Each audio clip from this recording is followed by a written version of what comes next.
salaamaaleykum wa rahmatullahi taala wa barakatuhu mbokk yi ñu topp ci internet bi rawatina chaîne bi muy Serigne Djily TV ñu ngi leen di nuyu di leen ziyaara di beral yoon ñi nga xam ne ñoo abonné ci chaîne bi te di ko topp tey nag dañ leen di bay tegtal boo xam ne pour ko am loo réer le te muy lu am ruux moo xam xar la wala bëy la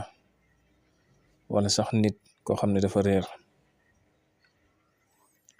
buñ la ko waxee jàngal suratul jumaati juróom-ñaari yoon boo ko tegalee balaa juróom-ñaari fan dang ci xam dara ci barkeb alxuraan bu dee nital la xalale bu réer ñu wax la ko wala juri kër gu réer ñu wax la ko wala daal loo xam ne dafa am ruux bu fekkee nag loo xam ne amul ruux lu mel ni yére wala wëlis nga fàtte ko ci oto wala sax ay takkaay waaye daal dafa réer kenn sàcc ko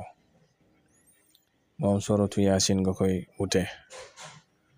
moom it da ngay tegale juróom-ñaari fan yoo xam ne bët bu set nga jàng juróom-ñaari suratu yaasin incha allah bu fekkee lu réer la bala am juróom-ñaari fan danga ci xam dara kon bu fekkee lu am ruux moo xam nit ku réer la suratul jumaa bu fekkee loo xam alal la te amul ruux suratu yaasin yaar yi nag ci ne jëfandikoo nañ ko jarbu nañ ko te muy lu wér-wér kon loolu lañ leen indiloon tey jii di leen fàttali ngeen way di abonné ci chaîne bi ndax bokk na ci lu koy dundal